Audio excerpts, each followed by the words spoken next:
Hello, everybody. Welcome back to the EIC podcast. Dustin and Mike here. We've actually been off for a couple weeks, so we're decided to get into the new round here with some case study action for you.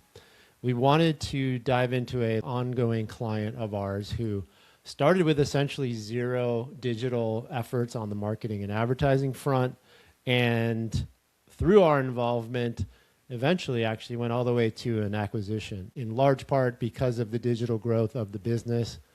Kind of an old school business. We're going to keep the details of the business shrouded just for confidentiality purposes. However, this is a business that was a little bit in the archives and a little bit in the past as far as how they were doing their marketing. They hired a new head of marketing who hired us to onboard a full funnel digital strategy, and Dustin was really key in growing this business and getting all these component pieces going. So we wanted to get into this as a case study. Some of you may be out there intimidated by getting into digital and, hey, it's just way too much for us to move things online. We're here to tell you that's not the case and could very much benefit you, as we will prove with this client that they got acquired actually through this process. So without further ado, Dustin, I'm going to kick it to you to talk about where they were and then where we got them to, and we'll kind of go through the whole process. So over to you. They came to us and virtually had zero strategy when it came to digital. They were spending a couple $100, maybe $1,000 on LinkedIn and just boosting some posts.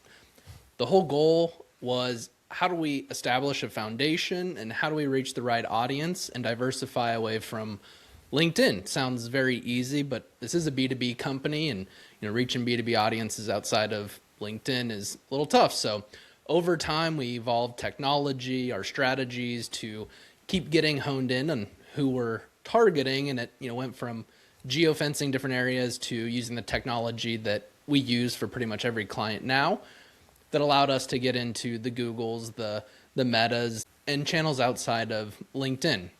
So as we were diversifying the channels, technology, and ensuring that we're reaching the right people, that evolved into evolving our metrics. We went from just reach and just getting traffic to let's look at sessions to engage sessions. And so we really went from click-through rate being our North Star KPI to engage sessions on the website and being very disciplined at what constitutes engaged.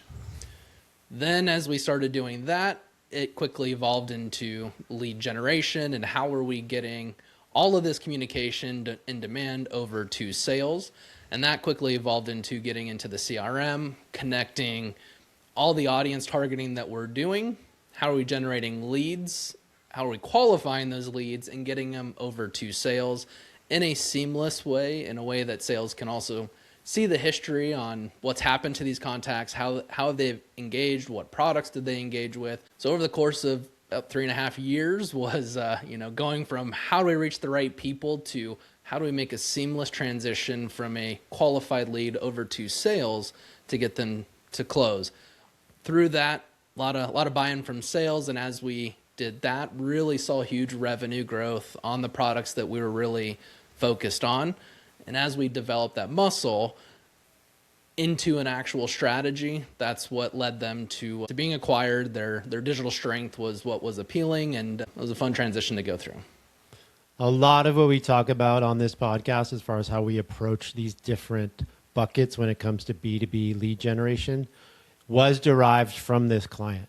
We really got into the nitty-gritty with this client and built our systems and learned luckily on the back of this client and have the proof to show what we did was successful, but the various pieces that we've implemented. When we talk about audience targeting, when we talk about adapting your funnel and your lead strategy so that you move people along in a process, when we talk about the handoff between sales and marketing in this lead generation process. So many of these pieces, Dustin, right, were built with this client, alongside this client, partnering with this client as they developed their digital strategy from scratch, right?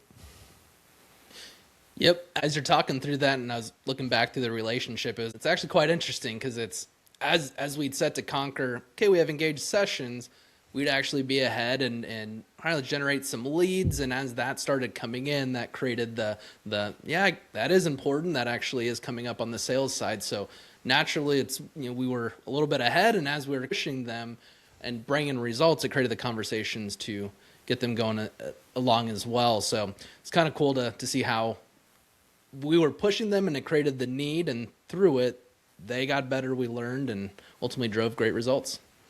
Speaking of results, why don't we share a bit on, without sharing too much proprietary information or confidential information, let's share some of the data, broad terms, on what moved and how it moved and over what time period. So as mentioned, we worked with them for a few years, and we're trying to get direct attribution. That's always going to be the forever solve, but we're really honed in on what are we working on, what product lines are we working on, and how is that moving overall revenue. And so here's an example of a product that we started working on when there was a huge demand to start building domestically and buying domestically. They produced and manufactured domestically, and so there was a huge need right around 2024. We really started focusing on around July, August. And here you can see, the monthly trend of revenue really going up as we started focusing on it.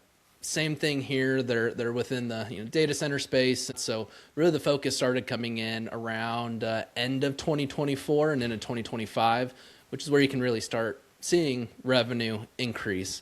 And this is revenue of 18, 20 million a month. So this isn't couple thousand dollars a month. I mean, this is seeing big movement in the millions of dollars. A good example is as we start working on it, we are looking at is product moving, and is the impressions, the spend, and everything that we're tracking translating into increased revenue, which we can clearly see. For a reference point of view, what was it at the low point there in the beginning of 24, and then at the high point as we moved through on that graph, just so we have a bit of a frame of reference of the increase that did happen from low point to high point?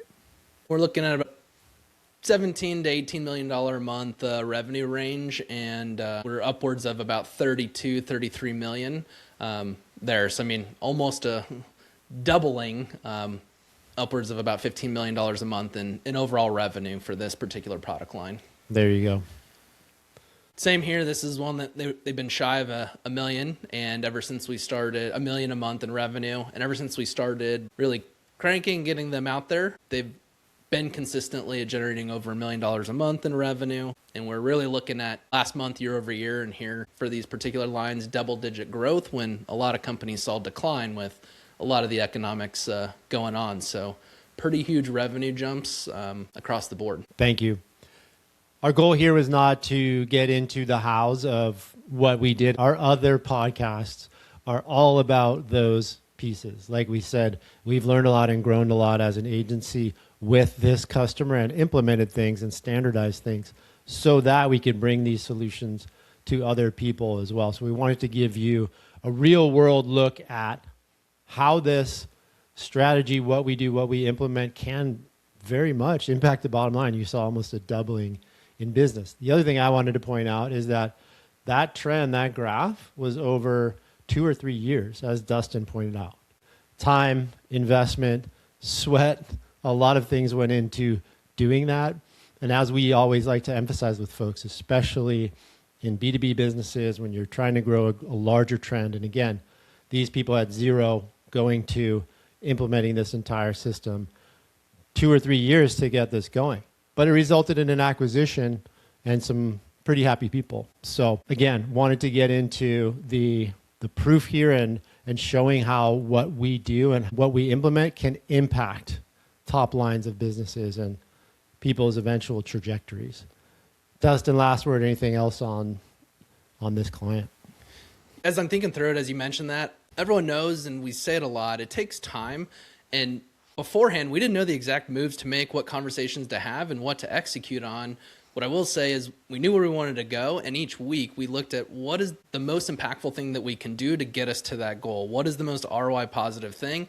And a lot of the times what helped us get there and faster was just prioritizing. There's always a million things to do, but we did really well at what's the focus this week, what's going to move the needle to get us to where we can get here. and we tabled 80% of the cool things or fun things that we could have worked on in order to work on the right things to get us to where we want to get to. As we talk through this, and I'm thinking back in the last couple of years, there were a lot of fun, shiny objects that we decided not to chase in order to chase the quote unquote boring things, but they were the things that got us what we needed to really move the needle. Most important always is knowing what to say no to, in my opinion. We have come across that dilemma many times and have clients that are focusing on the wrong things and will not get their eyes off of those things. Part of what we believe we bring to the table as well is that strategic focus through our years of learning on what you should be focusing on. So, my usual call to action at the end of podcasts, if this is interesting to you or you're just interested in how you can get into digital, you haven't done any digital advertising marketing, we'd love to get on a discovery call with you. So click book a discovery call on our site. That'll get you time with me.